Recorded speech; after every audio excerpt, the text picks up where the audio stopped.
Welcome friends, प्रस्तुत है BA honours राजनीति विज्ञान सेमेस्टर 1 डिसिप्लिन स्पेसिफिक कोर्स राजनीतिक सिद्धांत की समझ अंडरस्टैंडिंग पॉलिटिकल थियरी के अंतर्गत महत्वपूर्ण प्रश्न और उत्तर सीरीज। प्रश्न शक्ति के अध्ययन के संदर्भ में राजनीति का विवेचन करें। उत्तर 1। शक्ति अंतर्राष्ट्रीय राजनीति की शब्दावली का सबसे महत्वपूर्ण विषय है।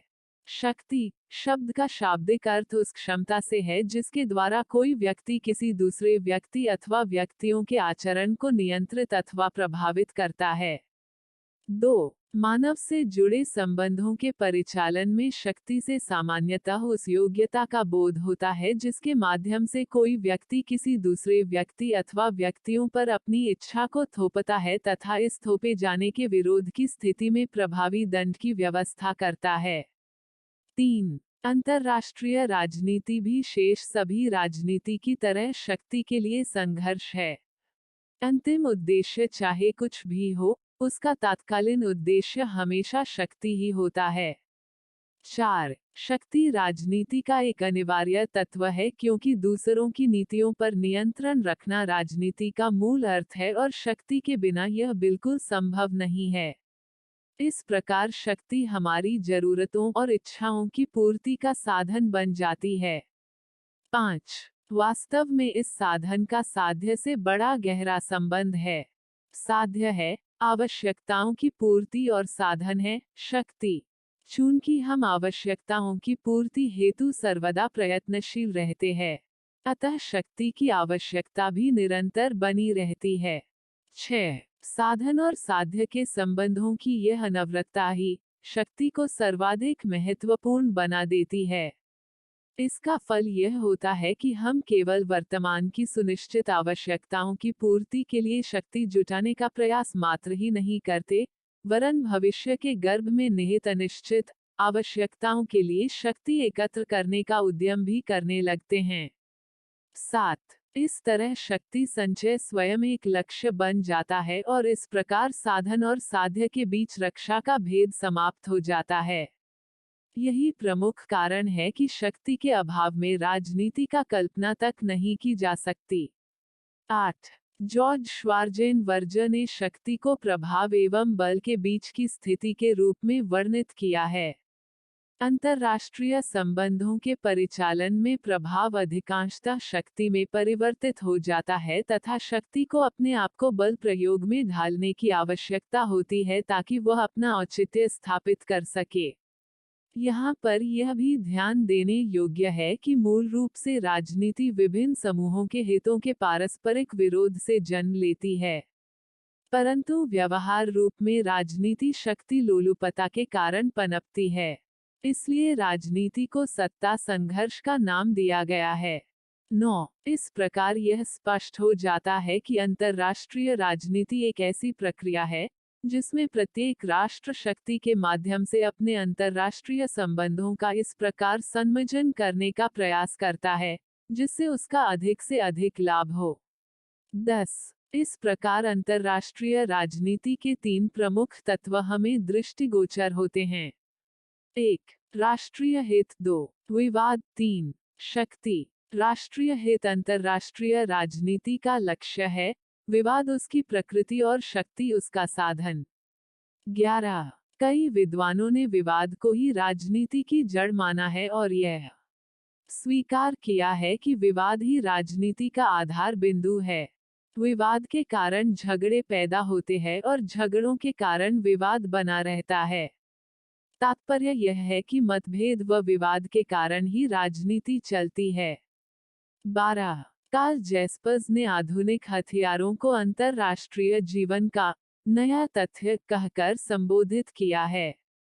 शक्ति के सही स्वरूप को समझने के लिए इस नए तथ्य पर नजर दौड़ानी होगी क्योंकि इससे राष्ट्र की सैनिक शक्ति का आयाम परिवर्तित हो गया है।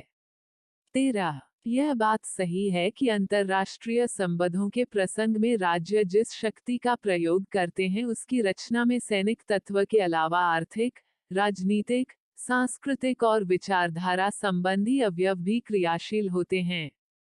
पर सैनिक शक्ति अब भी एक अपरिहार्य साधन बनी हुई है क्योंकि मनुष्य अपने उद्देश्यों की पूर्ति के लिए अभी तक बल प्रयोग की मूल प्रेरणा के अनुसार ही चलता रहता है।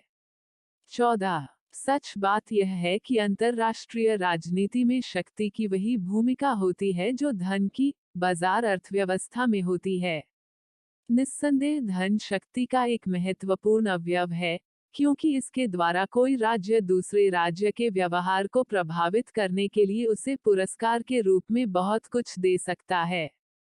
धन से शक्ति के अन्य अवयव भी खरीदे जा सकते हैं, जैसे बल प्रयोग के साधन।